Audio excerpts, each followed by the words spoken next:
Okay, I hope I'm on the right page. No.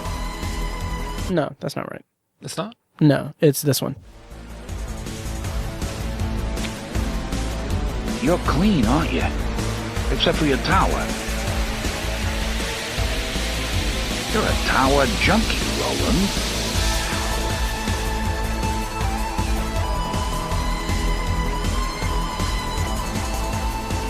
Hello and welcome to Tower Junkies, presented by ObsessiveViewer.com. Tower Junkies is a podcast celebrating the work of Stephen King with an occasional focus on his magnum opus, The Dark Tower series. We discuss the themes, characters, and mythology of the series in Palaver episodes occasionally, or eventually, and review the books and comic series in Kef episodes occasionally or eventually. We also discuss non-Tower King novels, TV and film adaptations of King's work, and the latest news about all things that serve the King.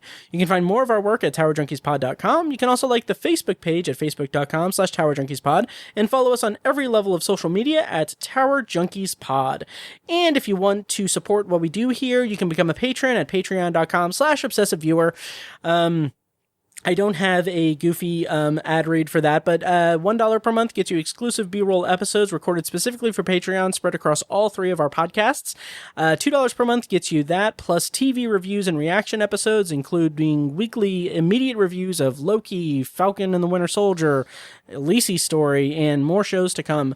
And $5 a month gets you all of that, plus movie commentary tracks, and $10 gets you all of that, plus early access to podcast episodes and previously unreleased content. Again, that's at patreon.com /obsessiveviewer. patreon.com/obsessiveviewer. So I'm one of your hosts, Matt Hurt, and with me today, as usual, is Pizza Roll making an appearance. Ouch. And also Tiny? Hi. Yeah. Hi, Tiny. Yellow. How's it going? It's going good, man. Good. So this is part 2 of our different seasons projects that if you heard our Shawshank Redemption episode, we reviewed that, we recorded that a couple of months before it, and the plan was to release each episode of the different seasons novella collection, dedicate an individual episode to each novella and its adaptation, and release those on the corresponding first day of the season that it corresponds with. So Tiny, how are you doing on this June 23rd, 2 days after the start of summer? Yeah, we're just a scotch late. Yep, just a scotch. And I do want to say, Tiny, do you know what the significance of June 21st was, aside from being the summer solstice? June 21st. We talked about it in January, I think, when we recorded the Shawshank episode. Well, that was 6 months ago. It was. Is this... It's not the anniversary of the podcast. Is it, though? Is it the anniversary when you first posted the first episode? Yes. But it's not the anniversary when we first recorded. No, the first time we recorded was June 15th. I knew it was in the teens. Yes, at that one guy's place that I haven't talked to him. What's his name? Yeah, I don't know. I still haven't talked to him, at all. Oh, yeah, me It's either. weird. Yeah. Anyway. Yep. So is this when the episode first posted was June 21st? June 21st, 2013. Fucking A. Yes. Wow. Yes. So 8 years. 8 años. Yes. 8 años. 8. I don't know any other. I'm not sure I do either. Yeah. 8 years, 8 revolutions around the sun. Right. So this will be the last no. Can you imagine? I don't know what I would do. All right. Play video games. Have some other hobby that I postpone at the last minute every time we have scheduled recordings. Well, congratulations on 8 years, buddy. Oh, thank you. Congratulations to you as well. Thank you. Yeah. You do a lot more than I do. Yeah, well, It's your cross to bear. It sure beats having any kind of emotional connection with human beings. Oh, shit. It's actually funny because before you came over, and this was something I was going to talk about beforehand. I don't know if I want to say it here, but in those 8 years, we started with Obsessive Viewer, June 15th. Yeah. 2013 recording. And then a couple of years later, I started Anthology. And then a couple of years after that, we started Tower Junkies, which is the podcast you're listening to now. Yup. And then like a year and a half or 2 years ago, I threw us into the whole Patreon game with way too much content. Oh my God, are you announcing something new? I'm not announcing, Okay. but I am thinking... Okay. I have this idea for something for Patreon that would essentially be a fourth podcast. Oh boy. Or fifth. I don't know. I recorded something before you came over. It is something that I would tether to Anthology, which is my solo sci-fi anthology podcast. And I'll go ahead and say what this idea is. I'm thinking like probably like $4 Patreon level. Okay. Putting a new tier where I would just record like solo or group episodes, just me talking about science fiction, because I love science fiction. I don't consume it enough as I would like to. Okay. And this was born because on Patreon, I started to and then dropped off because I got too wrapped up in the video games, but Mass Effect Legendary Edition came out. Right. And that has consumed my life the last few weeks. I beat the trilogy, and I'm gonna go back and replay them. But I was like, oh, I'm gonna chart for Patreon. I'm gonna record like progress reports and stuff, and then that turned into bullet points for each individual game and all of this stuff. And then I was like, I could start a Mass Effect podcast, right? And then I was like, I could start a science fiction podcast because there's so much other stuff. And so then I made a list of all the things I could cover on a science fiction podcast. Wow. And the other kind of branching out point, I think if I do this, there's no guarantee, but I'm very excited about it because if I do that, the first episode would be, again, this would be a Patreon exclusive thing, so you would have to pledge on Patreon. But the first episode would be something I had been planning, for just Patreon in general, but it would be a breakdown of like the kind of the big movies and shows and books and everything of science fiction that I've consumed throughout my life. So starting with like my earliest memories of science fiction, like seeing Jurassic Park in the theater, seeing Super Mario Brothers in the theater, all of this stuff, and just have like kind of a chronology of my growth as a fan of science fiction. And the title that I want to have for this episode of it might just be just a Patreon, one-off Patreon thing. It might be the start of a whole Patreon subset of episodes. But do you want to hear the title? Yes. The title of that episode would be My Sci-Fi Timeline, My Guys.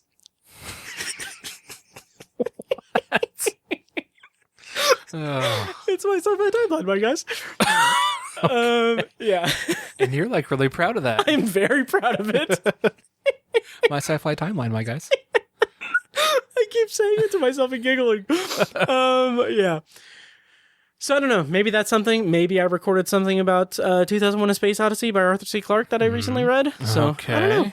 Anyway. So like the episodes would be like themes in a way. Yeah, it would just be me talking about something that I watched, played, viewed, read, Gotcha. something about science fiction. Okay. So yeah. Cool. So, well, I mean, that's cool. Yeah, it is something. Yeah. Yeah. I mean, so I haven't listened to your Mass Effect stuff. Okay. Because I played the first one back 10, however many years ago. I think you played the second one. Could be. Because it was on PlayStation. Could be. Yeah, and I pressured you into it. Right, and I enjoyed it. I thought it was really good. Yeah, oh yeah. But I don't play video games anymore. But so I haven't listened to it. I heard the snippet, though. Today I listened to one of your episodes, and I heard the snippet at the end. Oh, from nice. your Mass Effect stuff. So Nice. I'd be into it. I mean, I'd listen. All right. So, yeah. Sweet. It's a good idea. Sweet. Nice. Yeah. Well, thank you. Well, this is a Stephen King podcast, though. It is. Okay, so it is the summer solstice. It is summertime now. We have the air conditioner running, so hopefully it's not causing any interference and everything. Yeah. I don't have any Stephen King check-ins or news because I'm going to save that for our episode we're recording after this about Lacey's story, episodes 3 and 4. But I do want to mention kind of up front that the original intention was to do a review of the novella of Apt Pupil and the adaptation by disgraced director Bryan Singer and noted pervert and predator Bryan Singer. Mm-hmm. But upon positing whether or not we should review that, and reflecting on it and discussing it off mic, we had a business meeting between me and Tiny and the aforementioned pizza roll. We decided we're just going to talk about the novella because there's too much, just disgusting, abhorrent things and that happened on the set of the movie of Apt Pupil that I don't want to talk about it. And some of it was captured on film and made it into the movie, correct? I think it was basically the way that it's described on a much popular Stephen King podcast. Is that the way that the camera shows oh my god, what's his name? The main actor. Brad Renfro. Brad Renfro. The way that the camera lingers on him, it's like it's kind of has this very maybe I don't know. They said that it had this kind of almost predatory kind of look to it, the way that the camera kind of focused on him and everything. Also the some of the allegations against Bryan Singer, I believe, include instances that were alleged to have taken place on the set of Apt Pupil, in the set of the filming of the shower scene. Right. Okay. So yeah. So let's not. Yeah. Yeah, I agree with the decision. I think it's. I mean, yeah. I had to think about it too, but I think I think we made the right decision. Yeah, me too. It's hard because there's a bunch of people who worked on that movie who weren't pieces of shit. Yeah, I agree. Who tried really hard and made artistic performances and created art, and that has to be tainted by the actions of another person. That's a shame, but right. I think we made the right decision. Yeah. Yeah, I agree. Yeah. So the novella though. Yes. Yeah, there's hopefully nothing abhorrent about the novella. Yeah, hopefully nothing. How did you feel about the novella? What's your history with Apt Pupil as a novella and I guess the movie? Yeah, well, we don't need to talk about that, but go ahead. Well, just to get the movie out of the way, I've seen it, and it's a good movie, and I am and was a huge fan of Brad Renfro. He tragically died when he was in his 20s. I think he had a big drug problem, possibly because he was abused as a young man. So that's really sad, and it's a shame that he's gone. But the movie's really good, and I'm not saying people shouldn't watch it, but it can be hard to watch for certain reasons. But it is definitely a good movie. The book, I think, the last time we recorded about Shawshank Redemption. I think I mentioned that I had not read this before. Right. Which was incorrect. I had read it. Oh, okay. Yeah, so, because as I was reading Scandal. as I was reading it, I was like, wait a minute, I've read this before. I think I read it a long time ago, before adulthood, like I was a teenager or something. I don't think it was like when I first got into Stephen King. I don't think it was. Okay. It wasn't like when I was like the summer before 7th grade when I first got into Stephen King. And I read it as like a separate, it wasn't part of different seasons. Interesting. It was like a separate book, like a book, it was just Apt Pupil. Okay. It's like just those 300 pages or whatever. And I remember, I think maybe it was just a little, I don't know, I guess I couldn't latch onto it as a teenager because I'm so different than Todd Bowden, and because he, as we will discuss, is an incredibly disturbed young man, right? And I think, I don't know, it's almost like I tried to push it from my mind or something. I don't know why I did that, but as soon as I started reading it started coming back to me, and I was like, oh yeah, I remember this is how it ends. Yeah. But so that's kind of my history with it. But to bring it to now, I'm really glad that we are doing this, and I read it again because it is so freaking good. Yes. I really, really loved it. Like I think I liked it almost as much as Rita Hayworth in The Shawshank Redemption. Oh, nice. Spoiler, I did too. Nice. I think it's a very unique story to the King verse. I think he's never written anything else like this. I think it's really, it's such a human story in so many ways, and there's like no supernatural horror stuff to it or anything, right? Much like a lot of the other stories in this this collection of novellas. But yeah, I guess he was just really on a roll when he was compiling these stories for this book, because Apt Pupil is just a page turner, and it's really, really compelling, and it's really, really villainous. Is the word that comes to mind. I feel like the two main characters are villains. Yeah, very chilling. Hardly any what's the word I'm looking for? Redeemable characters? Yeah, hardly redeemable characters. Yeah. There's no protagonism. Right. It's just very but it's not. I guess it is kind of dark, but it doesn't feel. I guess it doesn't celebrate those things. Maybe. Right. I'm not sure how to contextualize it, but it's an interesting kind of. Doesn't romanticize it. I guess. It's this interesting. I don't want to say, like you said, I don't want to say romanticism, but it's this interesting kind of dissection of these two people at different parts of their lives who have this darkness within them, and the dichotomy between them about one is flirting with it, or he's exploring it, while the other is keeping it like down and trying to move on from it. What I respect is that Stephen King doesn't present Dusanda as being like really regretful or anything. It's a really interesting kind of dichotomy between him and Todd Bowden. But just to say, because I forgot to say this at the top, we're going to do non-spoiler, I think, and a spoiler review. But Apt Pupil was released August 27th, 1982 in the Different Seasons collection.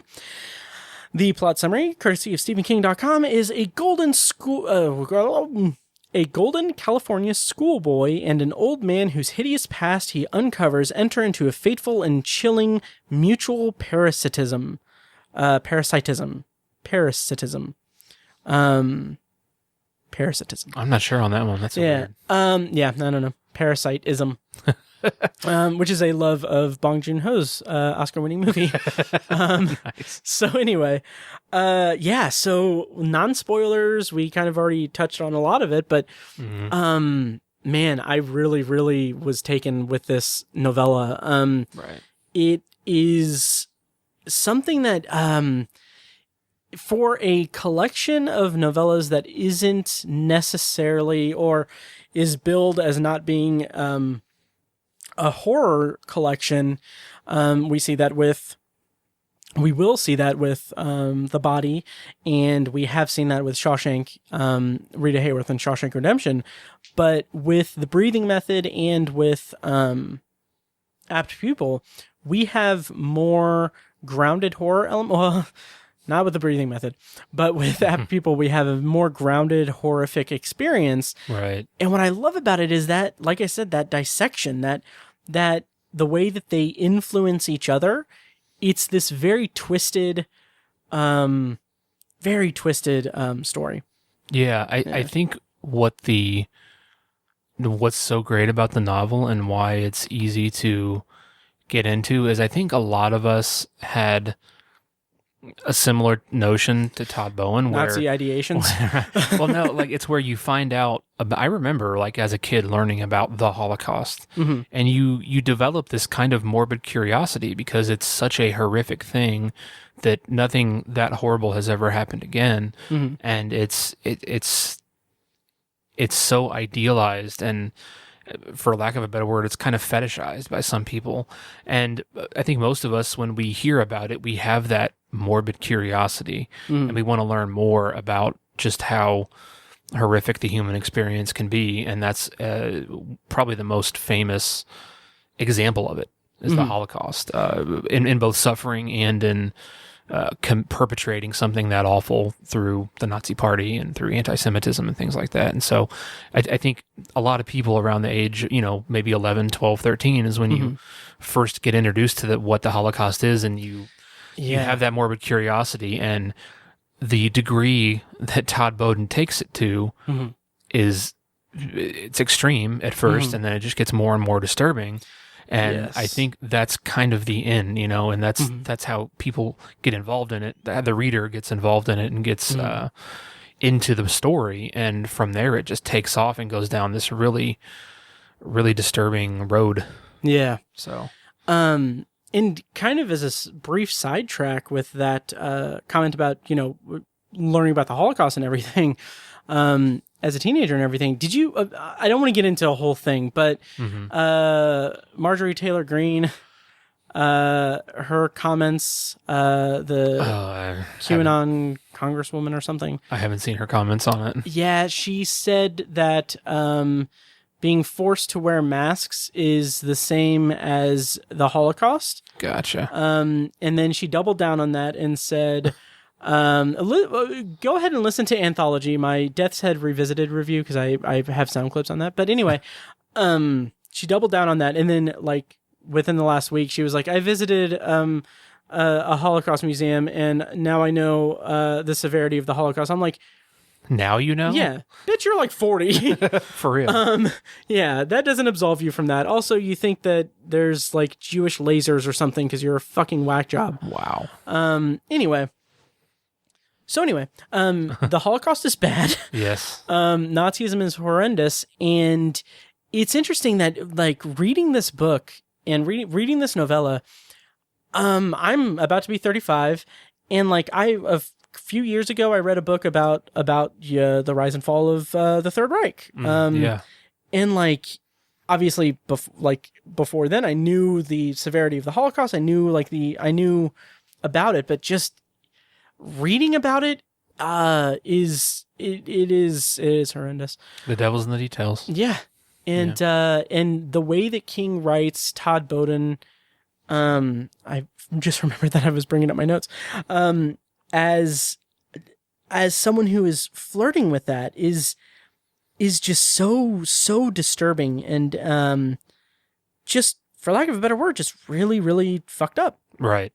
It's crazy that the literal Nazi is the lesser of two evils, right? In this story, I mean that someone's mind came up with a story like that, especially like the description you just read, that he's like this golden California boy. He's right, a bright young student and a promising athlete and all these things, and he seems very cookie cutter and on this path, but underneath. Right. Unbeknownst to so many people, he's this literal monster. Yeah.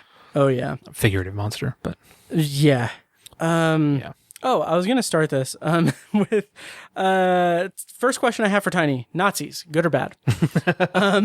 Bad. Yes. It's... Yeah, I have so many notes. Jesus. Yeah, so anything else on non-spoilers? Did you...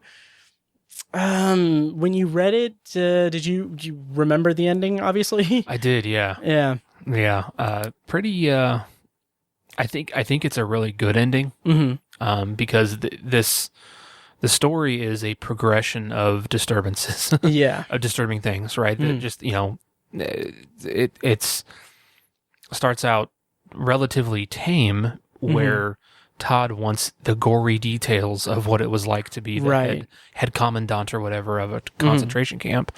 And that's appalling. But then by the time you get to the end, it's like, well, I wish we could go back to those days. Right. And it just gets worse. He buys him a uniform that he makes him, where he makes him march, and then he just keeps going down that path, and it's all downhill from there. Yeah. But it's just a really good book. Yeah. Oh, absolutely.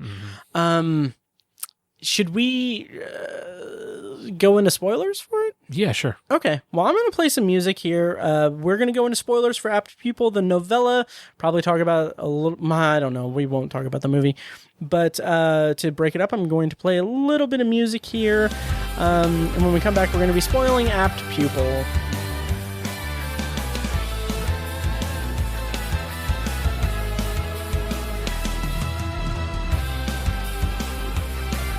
I was going to take a picture of you staring at pizza because it looked like you were just glaring at her. I wasn't. I was just thinking. He said your name first. Okay, so Apt Pupil, the novella. Spoilers on. There are a couple of Stephen King isms in it, or references that I detected. First is that Andy Dufresne is referenced as Dusander's banker. I forgot about that. Yeah, it's mentioned. He's mentioned as because Dusander says something like, "Oh yeah, my banker killed his wife and he's up the river." And then also Dusander's hospital room is room 217. Oh, okay. Yeah, I may have missed that one. Yep. Yeah. Just going through my notes and everything. You referenced the scene where Todd gives him the uniform and shouts instructions at him. Like, that is so disturbing. Right. That is incredibly disturbing. And I also have in my notes, kids are scary. And Todd is disturbed, but also he's a child, and his flirtation and interest in Nazism and masochism isn't final. So I feel like the tragedy of the novella is that Todd disappears into these darker impulses and desires rather than, growing out of them and becoming like an actual adult. Right. That's kind of the underlying tragedy of the novella. Did you feel that same way? Oh, for sure. Like I said, I think the morbid curiosity very quickly morphs into sadism or just evil. I don't even know what else to call it. Yeah. Just bloodlust. It's horrific. But like puberty, you would think, once puberty hits, he develops more of a conscience when his brain grows or something like that. But I guess that part of his brain is just switched off and he gets worse and worse. But I think what's, again, further compelling about the story is that they kind of push each other. And Denker was very, just kind of resigned by the time Todd came along and had separated his current persona and his identity from what he did in the war. I don't think that he tried to say he was, the just following orders thing. I think he was definitely a believer. He did not think Jews were human and he enjoyed killing Jews. But, that was a part of his life 40 years ago or whatever. Right. He's just, it's different now. And he was at the time just an innocent old man, as far as everyone knew.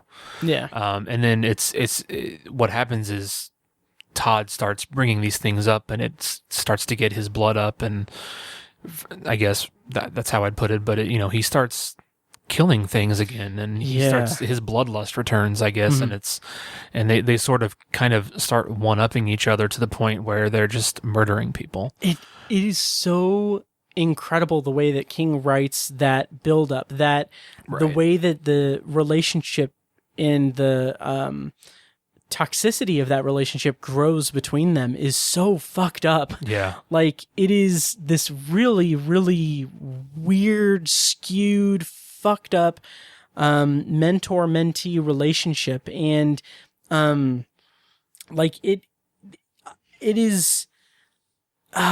it's really just, like I said, disturbing. Yeah. And it even gets to the point where Denker or Dusander is helping him with his grades, and it is like, that's the part where I was just like, that is so. It becomes this very, almost like, not necessarily labyrinthian, but like this very twisted, kind of back and forth, where like people are like, kids are screaming in the hallway. Jesus. She did not like Apt Pupil. Apparently not. No. So I think the mic picked it up. I don't know. Anyway. So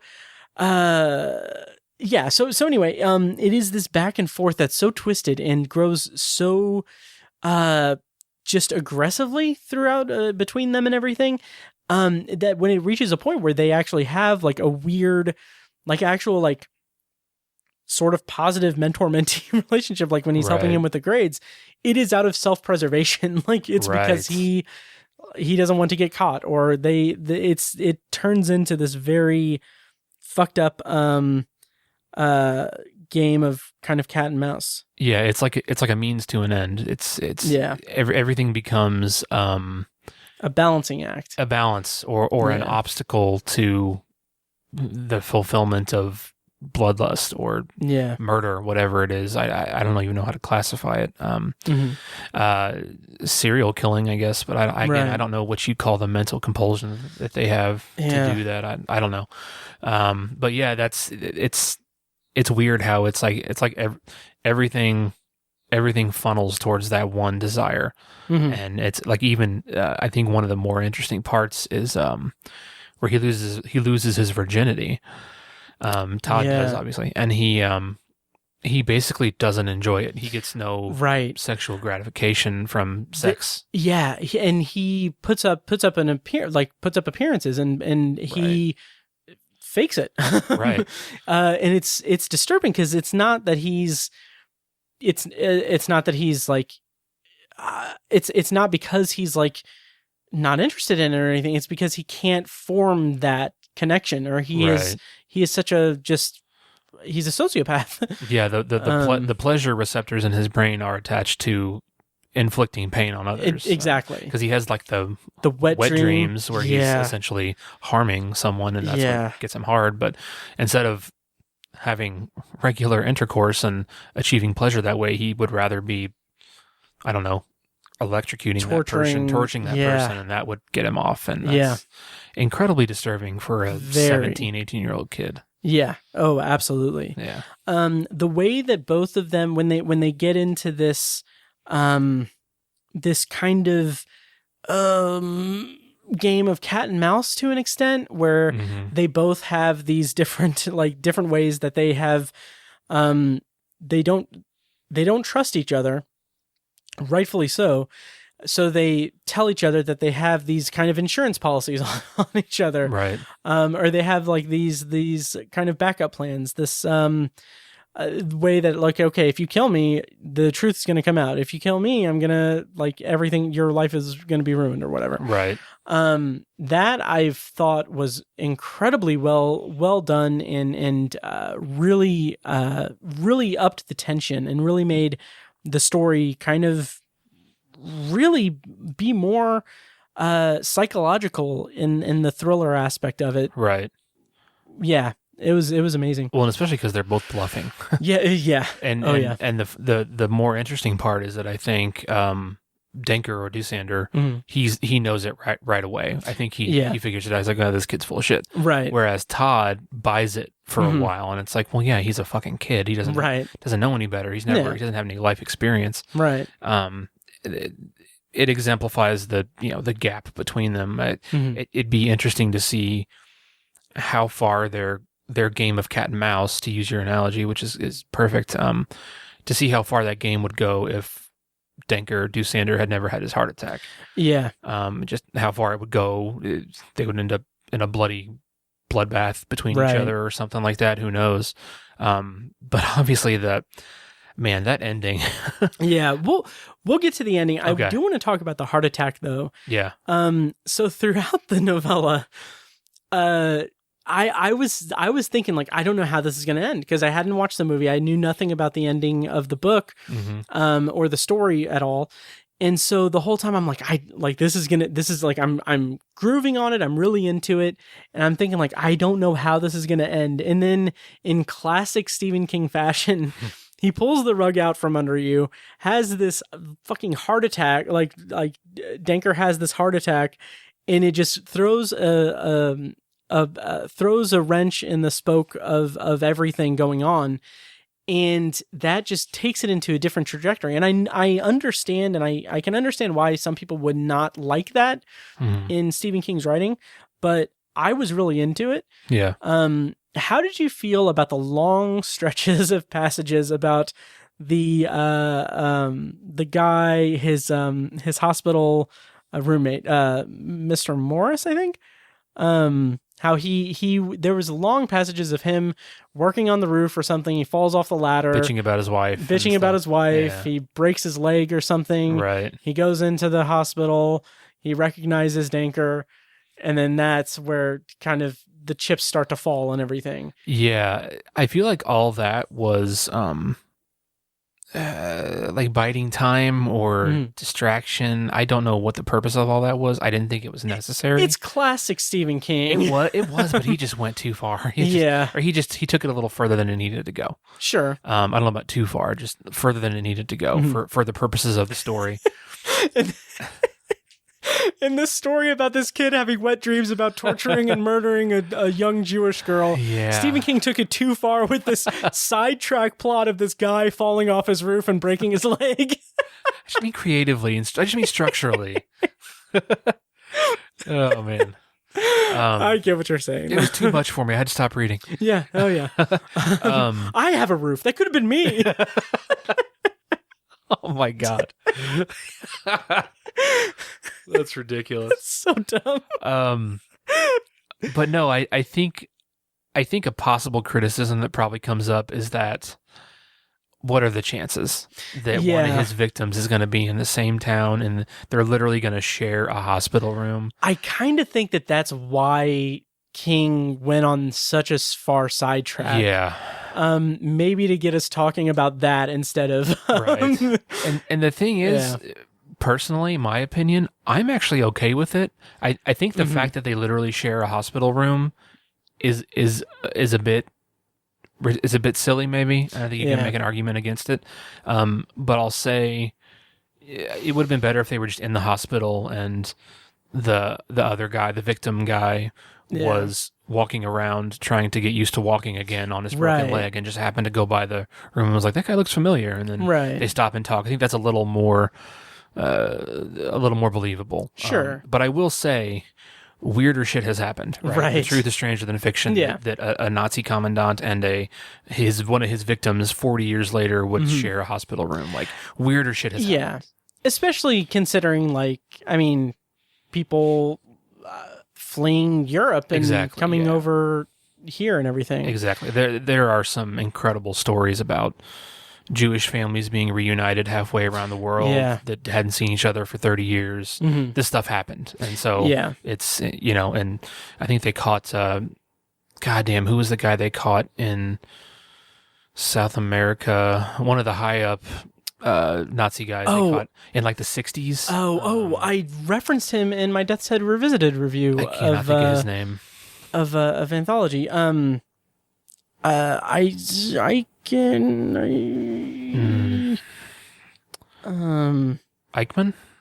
I think it might have been. Was it Adolf Eichmann? Maybe I don't know if I'm making that up. I think so. I mean, it's a good thing we don't know. Right? Be a little disturbing. Well, we got to remember history, Tiny. Hang on, I've got it right here. I thought I did. But that was that was 20 years after the war. Right. Okay, here we go. Otto Adolf Eichmann. Okay.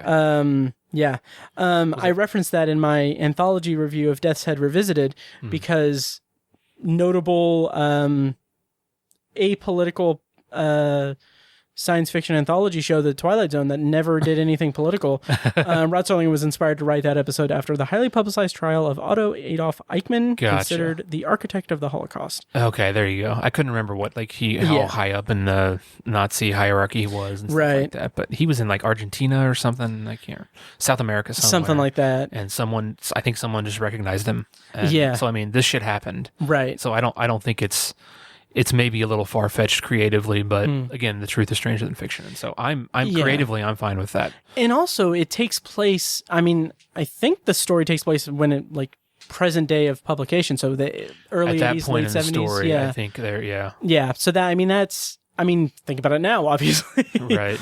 But it's not as far removed from the war as you would think present day. Right. It's less than 40 years after the war. Yeah. Yeah. Yep.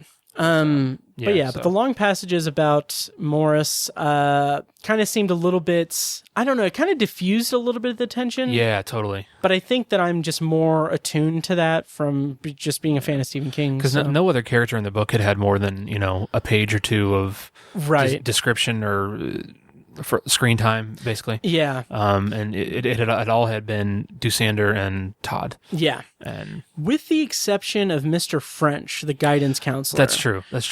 That's another thing that late in the book, he decides to, he's at a conference or something, and he decides to swing by and check in on Todd's grandfather. Right. And that was probably more, that stretched the believability for me. That's a little far-fetched. A little bit more. Yeah. Yeah. Again, if he had just happened to bump into him or something, right. it could have been a much more organic meeting. Yeah. Yeah. Yep.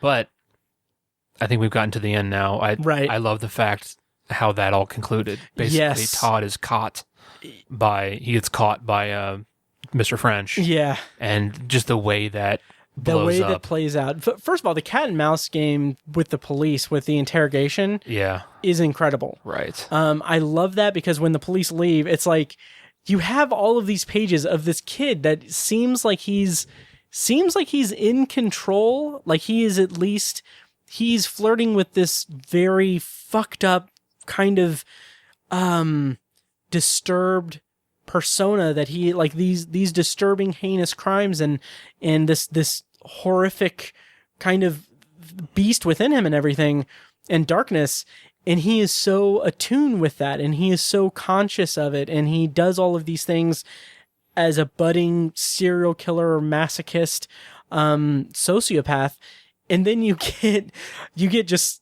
slammed over the head with but he's a teenager. Right. These cops are not seeing through his lies, his bullshit and everything. Mm-hmm. That's when the house of cards is crumbling. And then when Mr. French approaches him and he kills him, and then that last line, it is a thing of such disturbed beauty where Stephen King says, or the book, it says, it was 5 hours until I think it was 5 hours and nighttime before the cops finally took him down. Yeah. Because he's firing. He has his rifle and he's firing on the highway. Insane. So just disturbing and chilling. Right. Yeah. In the 80s, this was published in, what'd you say, 82, 83? 82. 82. Yeah. That was before mass shootings were, a staple of our culture, unfortunately.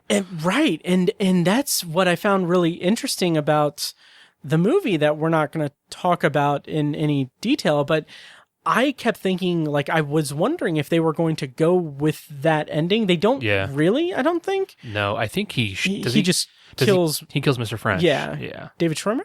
David Schwimmer. Yeah. And then that's the end. Pivot.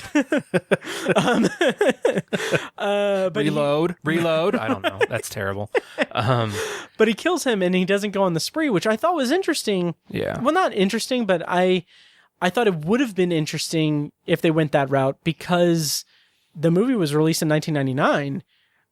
I was going to say, was it pre-Columbine? I don't remember the date of the release date of the actual movie. I'm sure it was filmed before. It was filmed, yeah. Oh, it was released in 1998, so it was 1 year prior to Columbine.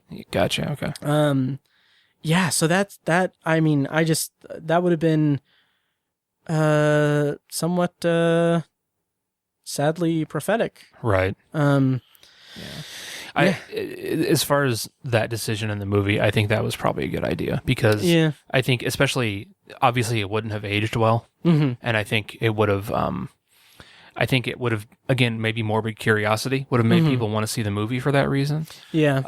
After it was it probably would have been disparaged for that scene, right? In a post Columbine world, and I think morbid curiosity might have carried it for a while, but I think it would ultimately be. Especially in the time of ultra PC that we're in now, I think it would be completely disparaged for that reason. The time where comedy is over. Yeah. Right. But no, I just think it would be, it would have completely fallen by the wayside, and people would be just completely bringing it down for that reason. Yeah. Despite the fact that it has all this other controversy around it. And, right. horribleness around it. Yeah. But so the novella, it's, the subtitle of it is Summer of Corruption, I think? Summer of Corruption, yeah. Yeah. How did you feel overall about the novella, Apt Pupil? It was just so compelling. And I think, I was wondering, I was going to ask you this, did you feel a sense of a bit of anti-hero-ness? Like you almost didn't want Todd and Doosander to get caught? I kept coming back to the Shield. Oh, yeah. Because they're fucking horrible people in the Shield. I was thinking about the Shield when I was talking about the kind of blackmailing each other kind of thing. Yeah, right. Well, and plus the teenage kid being interviewed by the cops who's a budding serial killer. Oh, yeah. There's a couple episode thread with in the final Dutch, season. with Dutch and the teenage kid, a bit of parallel there, but that's right. Just the horror, just doing absolutely horrible, indefensible shit, but they also do it's not a fair comparison because in the Shield they do a lot of good things too. Right. They're cops who clean up the streets and actually do some good things. Yeah. But it made me think of that a lot because in the Shield you kind of root for these guys not to get caught. Right. It is this. I mean, that is anti-heroism to a T. It's this story of despicable people doing despicable things, but shades of gray. To answer your question, I didn't see. I don't think it was good that he was murdering homeless people or vagrants or anything. Certainly didn't like the cat death scene. But I would say I think that the kind of central kind of conflict of it from a psychological level is wanting Todd to overcome these impulses and become like an actual good member of society, right? And not fall into this really fucked up, destructive and horrific mentality. There's a scene with his parents where they're talking about they're kind of talking about him because I think it's because of his grades failing and everything. And so Todd's parents are talking about it, and his father and his father is kind of talking about his childhood and everything. And Todd's father tells his mother, "No one dies happy, but you can die well." And I thought that was really interesting, just a really good line. But also, I kind of felt like it showed the concern they have for Todd, but also highlighted the impending tragedy of what's to come. And I thought that was really interesting, like the little bits and pieces we have of Todd's parents and the way that it's like this kind of totally normal, just regular family, suburban family, without a hint of trouble, the hint of the trouble in their son. That made it more disturbing. Right. I think for me, to answer my own question, I think I sort of had a bit of anti-hero sympathy or whatever, kind of rooting for them not to get caught up until the point where Todd had become like a teenager and he was murdering people. Right. And Danker was luring people back to his house and murdering people. Yeah. Up to that point, I was like, oh man, how far is this going to go? And then they take it as far as it can go. Yeah. And it's just so disturbing at that point that I think the only way it could have gotten worse is if they had basically teamed up and helped each other. Right. Which I thought I remembered the ending, so I knew what was going to happen, but I really wish I had read it fresh as an adult, because I might have been thinking, hey, that's where it's going to go, and that's one more degree of disturbing nature that this could go to. I wonder if we're going to get there. But I wasn't necessarily rooting to see that because I was so disturbed by what they were doing already. Yeah. So I think the whole not the anti-hero is the wrong word, but like more, I guess morbid curiosity again, just to see how far it's going to go. Sure. I think it started to wear off once they reached that level, and from that point, it was just like, oh my god, how far are we going to take this? Yeah. Not that that's a bad. I mean, as far as a reader, it's interesting, and I was compelled by it, but it's disturbing. Yeah. That's what I'm not saying it was bad writing, or I didn't like it. Right. Yeah. And the I did kind of think that like it would be kind of I did think it was going the route of Danker mentoring him in the murdering. I appreciated that they went their separate ways and they were doing that, because that kind of has this idea or this presentation of it in that it's this the way that they came together and they were feeding off of each other in different ways, or they were reacting to each other's influence in different ways, and then they kind of part ways, or not necessarily part ways, but independent of each other, they go about and do these horrific things. To bring them together to kind of team up for that would have been, I don't know if I'd say too much, but it would have lacked that that plot propulsion, that conflict that is present throughout the rest of the book. Yeah. I will say, this is so dumb. I will say that it would have been interesting if they both teamed up and everything, and then at the end of the novella, like you get like, oh, the end, and then after that, it's like Big Jim Rennie enters, and he talks about he tells them, oh, you're part of a bigger universe. We're going to talk about the Jack Torrance initiative. Oh my God. So dumb. Ridiculous. Yeah. Was that off the top of your head, or did you plan that? While you were talking, I was trying to think of another villain. Nice. I could not think of the Castle Rock Strangler's name. Right. But yeah, so anyway. Parting thoughts, like final thoughts on Apt Pupil. How do you feel about this as a summer read? Jeez. It's just such a good book. And again, it is just such a compelling and thrilling story. Yeah. And the characters are despicable, but you want to keep reading about them. Yeah. Again, I just keep coming back to the phrase morbid curiosity. Yeah. That is kind of the major theme of this. Right. Of this story. But it's just so structured so well, and the way that it's written is so satisfying from a plot development and a character development and a comeuppance kind of way. Yeah. I mean, I guess another question that kind of just popped into my head is, do you think this was like, from the character of Todd, do you think this was almost like a happy ending for him? Because like, I mean, he killed lots of people. Well, in the slow, methodical way. I mean, right. He killed a bunch of homeless people. He had like over a dozen. And then he went out with a huge bang. We don't know the numbers or anything, but it's like they say, do what you love and you never work a day in your life.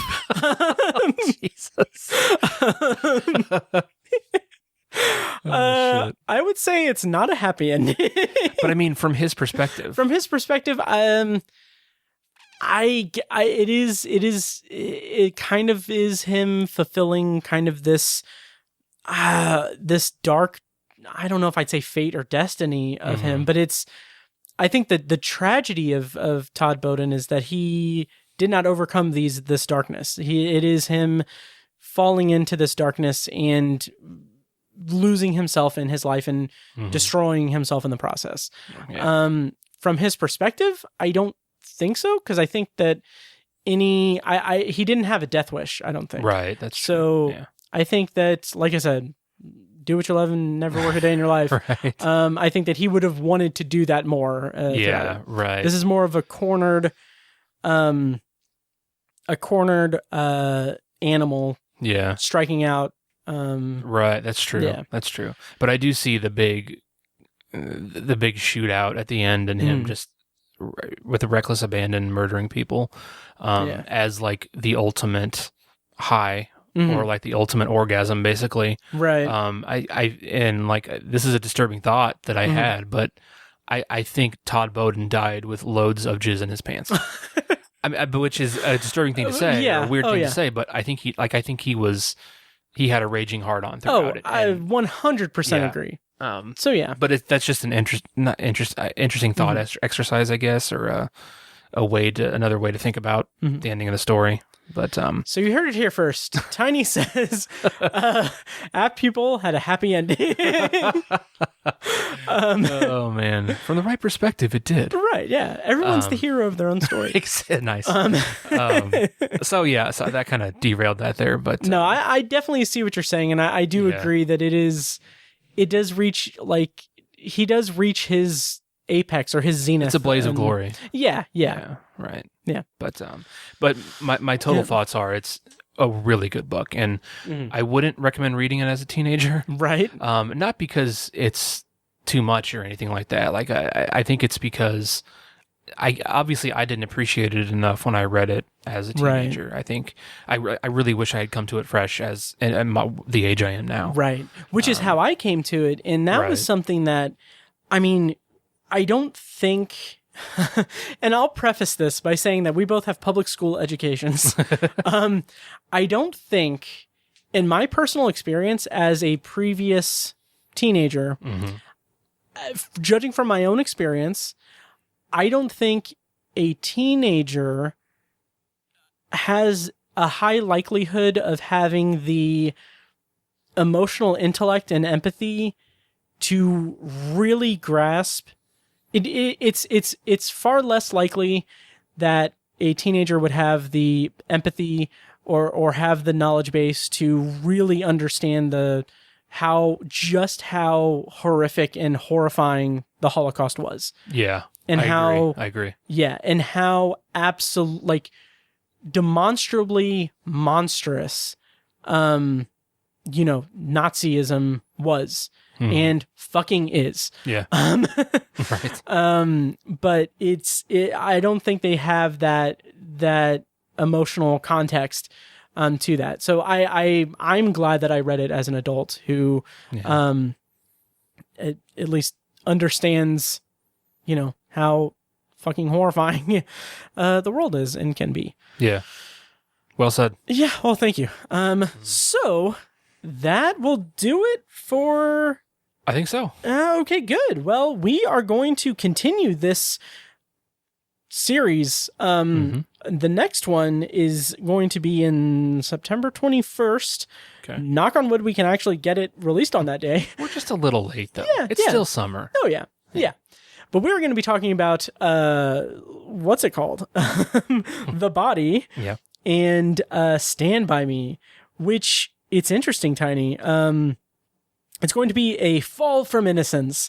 The Body and Stand By Me. Tiny, as of right now, have you still not seen Stand By Me? Still haven't seen it and haven't read The Body. Nice. And I basically know the premise of both, but I don't know the ending to either. So, interesting. Yeah, so okay. I'm glad I'll be coming in basically fresh to both stories, both adaptations. Yeah. Yeah, nice. Man, and Stand By Me was they had screenings. You've seen the movie, right? Oh yeah. Okay. Oh yeah. Okay.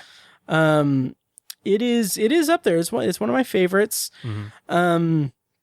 I do want to mention, going back to Apt Pupil real quick, there was an episode of Family Guy where Chris Griffin becomes friends with an old man who is a Nazi in hiding. Oh, yeah. And there's that whole thing.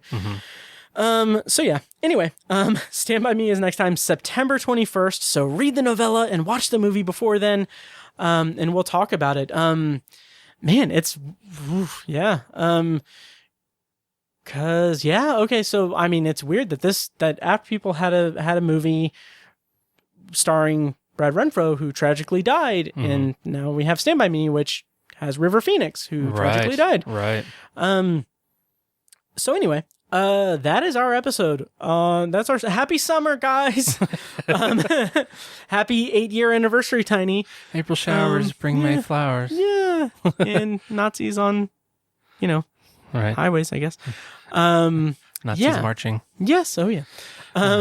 So yeah. And again, Tiny, congrats on 8 years of podcasting. Yeah. Thank you. And yes. And thank you guys so much for listening to us as we talk into microphones for 8 years now. Yeah. It's insane to me.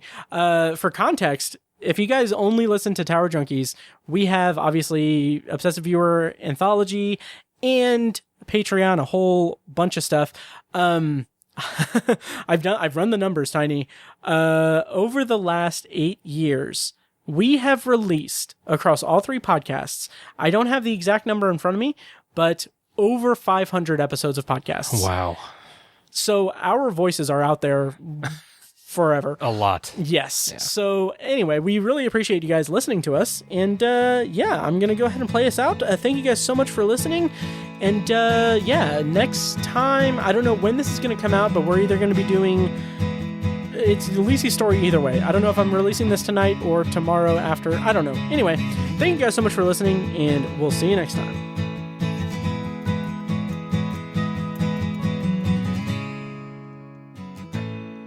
All right. Tiny just reminded me we did not do our outro. So thank you guys so much for listening. Long days and pleasant nights. And may you have twice the number. Okay. Awesome. And now, here's a short clip from our Patreon exclusive RSS feed. To hear the full clip and more exclusive Patreon content, go to patreon.com/obsessiveviewer and become a patron at the minimum rate of $1 per month. Thank you and enjoy.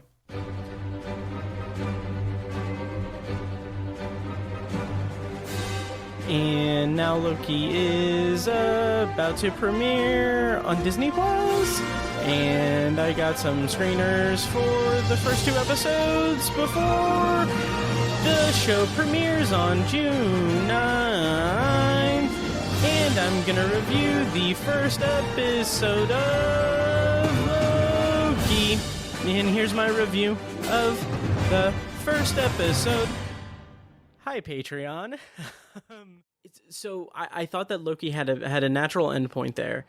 And to know that he was going to come back in a TV show was kind of like, okay, of the 3 shows that were on the horizon, WandaVision, Falcon and the Winter Soldier, Loki, I was mildly curious about Loki.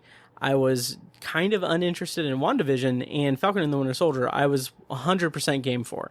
Now, if you listened to my episodes on Falcon and the Winter Soldier, I was pretty hot and cold. Tower Junkies is edited and produced by Matt Hurt and presented by ObsessiveViewer.com. For a full archive of our episodes, go to TowerJunkiesPod.com/archive. You can also like our Facebook page at Facebook.com/TowerJunkiesPod and follow us on Twitter at TowerJunkiesPod. If you enjoy the show, please take a couple minutes to leave us a rating and a quick review on Apple Podcasts. This is the easiest way to support what we do, and all it costs is just a little bit of your time. If you'd like to donate to the podcast, you can make a PayPal donation at TowerJunkiesPod.com/donate or support us on Patreon for recurring donations and access to commentary tracks and B-roll audio recorded exclusively for patrons at Patreon.com/ObsessiveViewer. Every donation goes toward paying the fees to keep the podcast running and is greatly appreciated. For official Obsessive Viewer merch, including shirts, mugs, phone cases, and more, visit our TeePublic store. You can find a link to the store in the show notes of this episode and at obsessiveviewer.com/donate. Or you can simply search for Obsessive Viewer at tpublic.com. For information about our annual live event showcasing short horror films from local filmmakers, check out shocktoberinirvington.com. And for an archive of all our events, as well as news about potential future events, head over to obsessiveviewer.com/live. For more podcast content, you can find our flagship movie and TV review and discussion show, The Obsessive Viewer Podcast, at obsessiveviewer.com and on Twitter at obsessiveviewer. You can also find Anthology, Matt's solo podcast covering The Twilight Zone, and other classic and contemporary science fiction anthology TV shows at anthologypod.com and OVAnthologyPod on Twitter. And finally, check out The Secular Perspective, Tiny's side project podcast, which tackles current events and life's big questions from the perspective of secular hosts Chad and Amanda at thesecularperspective.com. Music for the podcast is provided with permission from Fingers T on YouTube. Additional bumper music is provided courtesy of As Good As It Gets, which can be found at facebook.com/asgoodasitgetsband. Thank you so much for listening. Long days and pleasant nights. Kitty!